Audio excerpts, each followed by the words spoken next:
Hello everyone and welcome to episode 9 of Monifactory.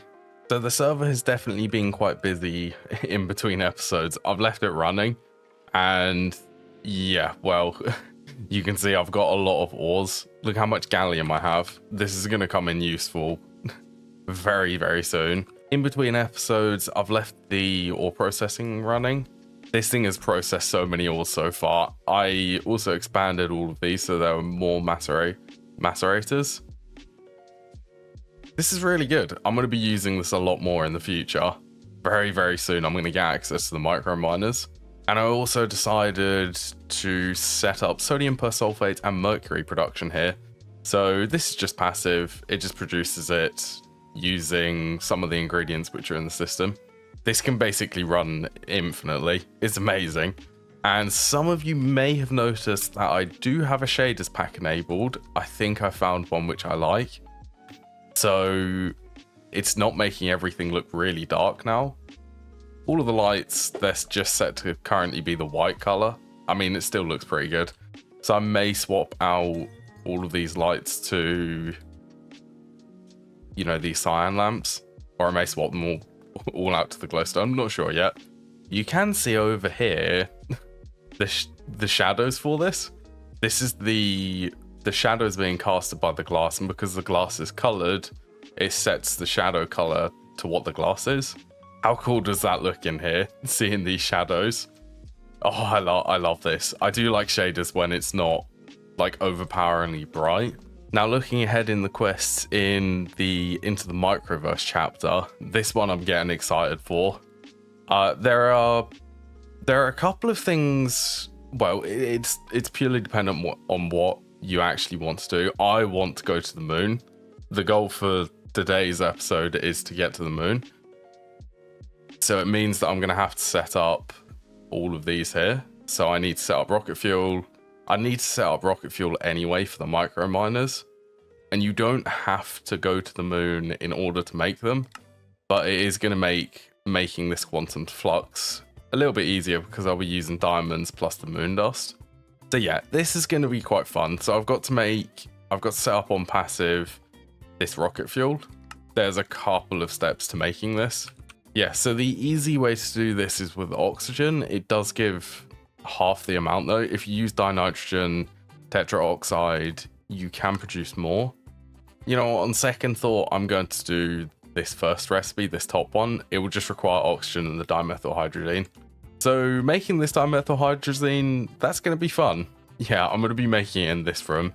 I think I'm going to make it this rocket fuel setup right here in this space.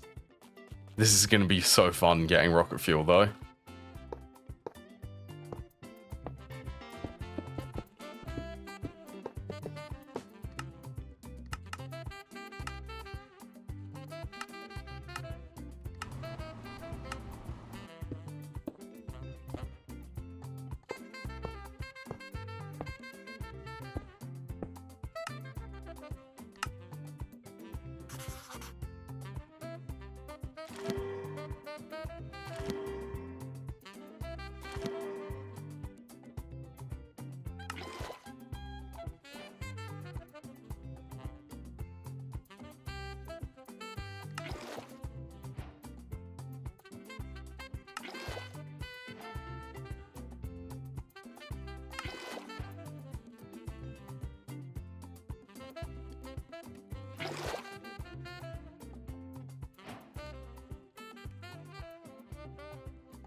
Well, that's the big part of this out of the way. That's rocket fuel setup behind me. So it's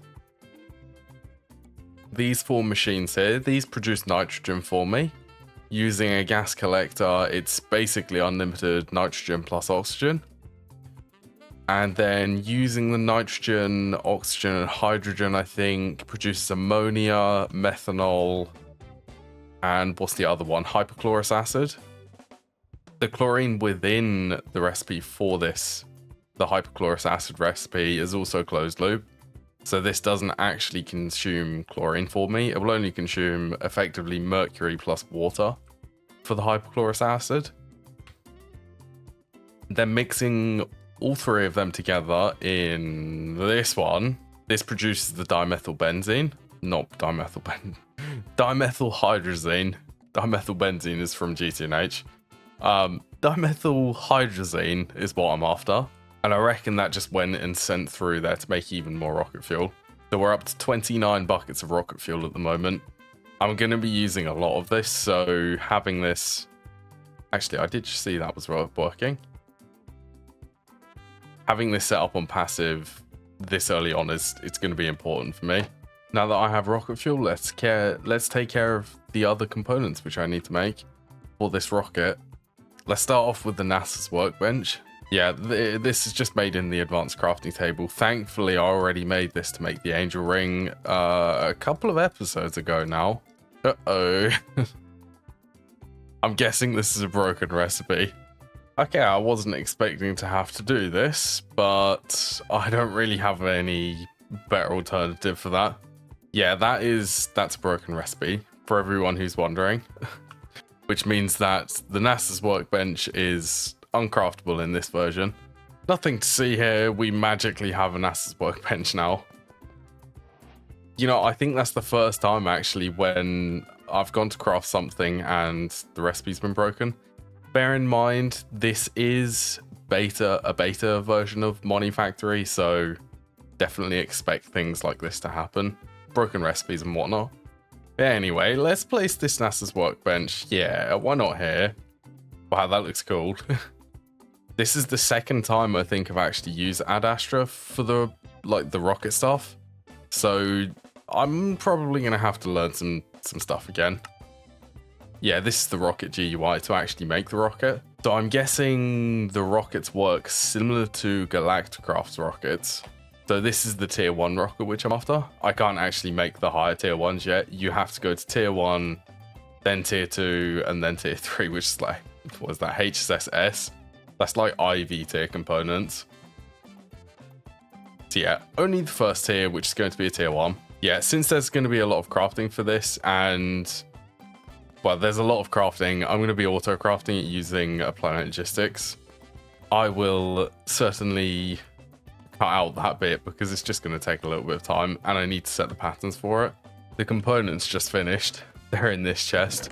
Oh, so excited for this. This took a little bit of time to craft the components because of black steel, but it was okay to make. It just took like a minute each ingot. Let's make this tier 1 rocket then. So does this... Okay, it doesn't allow you to shift click it. Okay, I'll just manually put them in. Fins, 2 tanks, and the engine. There we go, tier 1 rocket.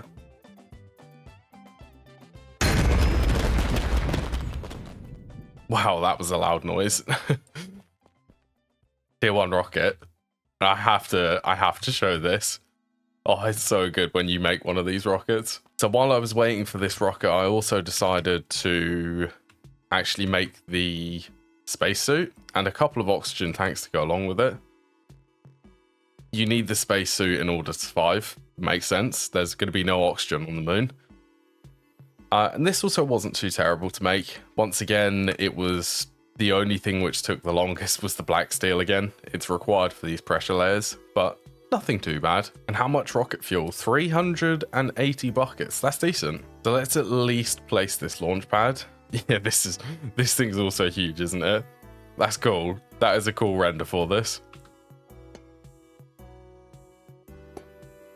Okay, so that's how you open the GUI. I'm guessing these are storage slots. So I just want to load this up with rocket fuel. At least I don't need to make a fuel loader for this one. You can just bucket the rocket fuel in there. And before I go, let's go and grab the miners. Okay, I only have one. I'll be able to go back there, so it will be fine. I'll only just bring this one. You can also fill up these suits within the Greg Take machines. You don't technically need the oxygen loader. I did make it for the quest though. In the microverse tab, there is a quest for actually making the oxygen loader for this one. You don't need it to load things. Like I said, like it's really easy just to use a Greg Take machine and just click it and it will just take a bucket out and load the item. Right, I think that's the checklist set. So time to equip the spacesuit. Yeah, and I have that's going to get confusing. I have it disabled so that you can't see the helmet. Actually, I can re-enable that here. Yeah, there you go. That's the spacesuit helmet. That's cool. I'm loving this. I'm so excited for the moon. And the oxygen up in the top left, that shows that it's at 100%, so should be ready. Wow, this is impressive. This is going to look good, isn't it? Right, let's do that. Should be completely ready for the moon, so let's go.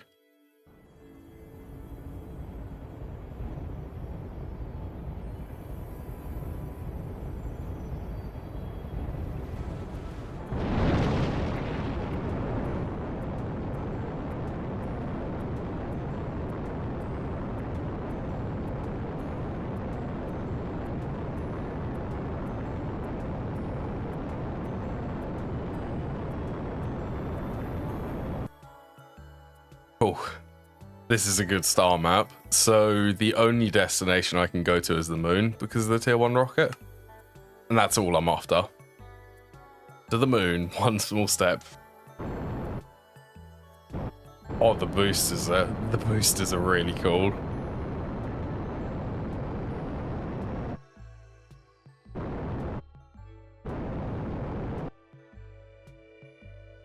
We're on the moon. Also, can't forget to pick up the rocket. Don't forget to do this.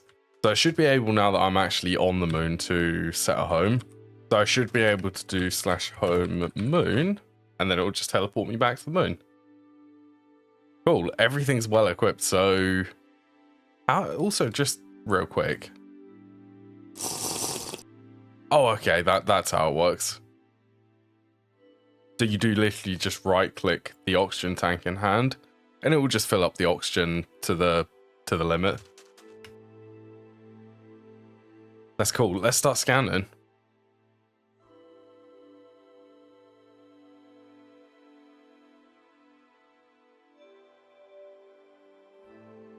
Is this the dungeon? This is a dungeon.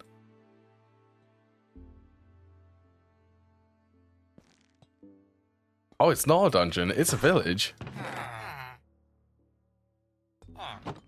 Oh, wow, that's pretty cool. There's a smithing table, grindstone. Yes, it's the first time I've been to this version of Ad Astra. Moonstand. That's cool. This is cool. This is like an underground village. So there are a couple of things which I'm actually after here, one of which is fluorine. That's a unique vein dedicated, or only specific to the moon. And the other thing which I'm interested in, which you do get this from mining ores on the moon, is this moon dust. I'm after this because you can centrifuge it into deuterium and a bunch of other stuff which I don't really need. And you can also make the quantum flux with it. So the other veins which you can find here is this. It's scheelite and tungstate. I don't need this right now. This is for IV tier components, tungsten. But it's good to know that tungsten does spawn on the moon. It will spawn a little bit more frequent than the N does. And while I'm here, I'm also going to place this miner on a dilithium vein. I don't actually need the dilithium just yet, but it's good to have. Plus, it's also, I could also centrifuge it into lithium if I actually need lithium for something. Or electrolyzing it. So I think this is one of the things where it's worth to have. Back from the moon. That was a good moon expedition which we went over. Collecting moon dust and some of the ores which are exclusive to the moon. I've had a change of heart for what I want to do next though. So instead, I'm going to actually spend a little bit of time in this room and optimize some of the autocrafting stuff. As I am going to be starting to request these micro miners, and the resource cost for them is going to start increasing, so more faster autocrafting is what I'm going for.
Oh my goodness, that was a lot of clicking for all of these machines. Yeah, each one of these machines, I had to go in here, set the circuit down here, and then I also had to come up here and then set the auto output here for each one of these.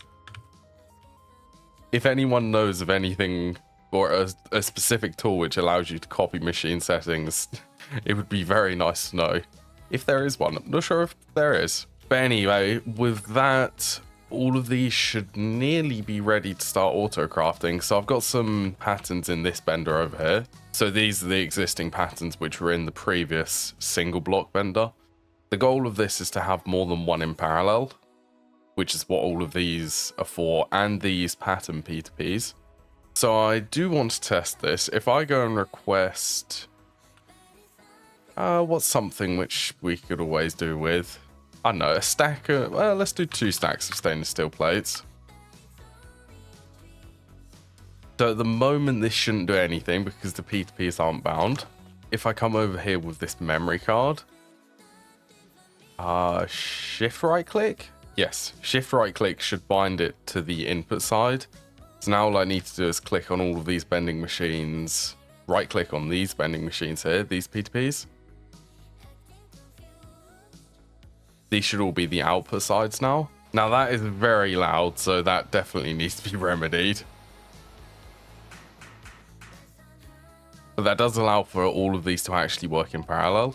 Oh my, that's so much faster. And these are high voltage bending machines.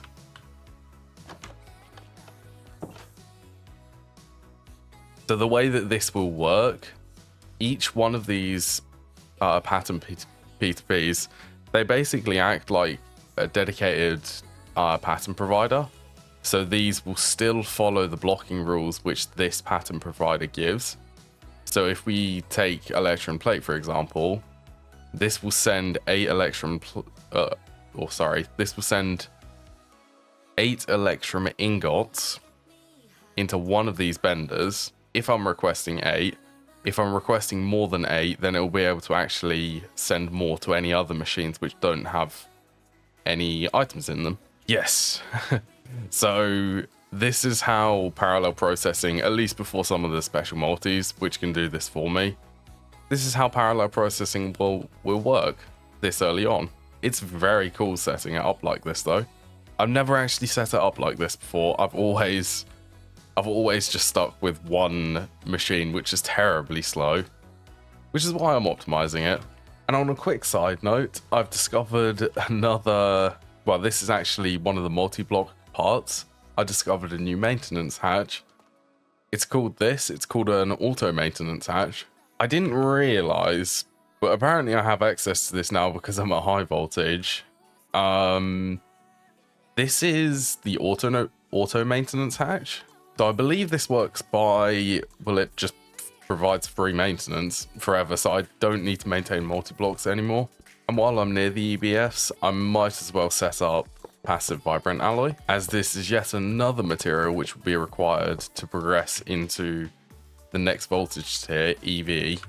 And I also forgot to say that I also added microversium to the wall of alloys, which is now made here. It's nothing too special, it's just passive deuterium, which I'm getting from centrifuging moon dust. And then it's just steel, redstone, and glowstone. Now it's time to build the one machine which is holding back progression. It's the one which is, well, it's the one machine which has caused issues in the past. I'm talking about GT&H. It's caused issues there. I'm talking about the clean room. I've planned this area for the clean room. This is the auto crafting hall, by the way. This is where all of my machines are for auto crafting. I feel like here seems like the best place for it, as I am going to be auto crafting through this.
it is actually automatically cleaning.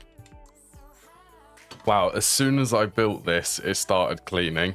So yeah, if you're unfamiliar with how the clean room works in this, it's basically required for certain recipes to be crafted inside the clean room. And this clean room, this is the clean room controller. The time which it takes to actually clean depends on how big the clean room is. So since this is a pretty big size clean room, this is a 9x9 external, 7x7 internal. It takes 28.35 seconds to clean, I believe, 10% of the clean room. And you also have a status here which tells you if it's contaminated. I'm assuming that will go to green and say that it's clean. And if the recipe which you're currently running inside the clean room, if that's running and then the clean room stops running, the recipe will be voided. But in this version, recipes won't try to craft unless the clean room is clean. So they're sort of the only real like caveats to this clean room. A bit of quirky behavior for it. I like it though. I love the clean room. It's really fun to set up. So the first things which I'm going to be placing in here has to be these circuit assemblers. And I have 4 of these to start off with. And I already have the main patterns which I'm going to be making in here now. Is the microprocessor supercomputer and the microprocessor mainframes. The next generation of circuits. This should be the entire microprocessor circuit set. So if I want, I don't know, 8 of these microprocessor supercomputers, vibrant alloy bolts. So if I want, I don't know, let's say 8 of these microprocessor supercomputers, MPSCs, yeah, I'm going to start calling them that. If I want 8 of the MPSCs, should have everything start making them. Yeah, microprocessor supercomputers. And I'm going to use them supercomputers immediately to make 4 high voltage circuit assemblers. And finally, I can make the microprocessor mainframe. The first tier 5 circuit. Oh my goodness. We've done a lot of progression today, haven't we? So I'm going to wrap up the episode here because I think this is a good point to wrap up on making this mainframe. I've still got quite a few things which I'd like to do. I'm not sure whether I'm going to do them like in between episodes or not. It's mainly the phosphorus dope wafers, since all of that stuff needs to be moved inside the clean room. So we'll see. Oh yeah, the elevator. So as always, I hope you've all thoroughly enjoyed today as much as I've enjoyed playing, and I hope to see you all again in the next episode of Monifactory.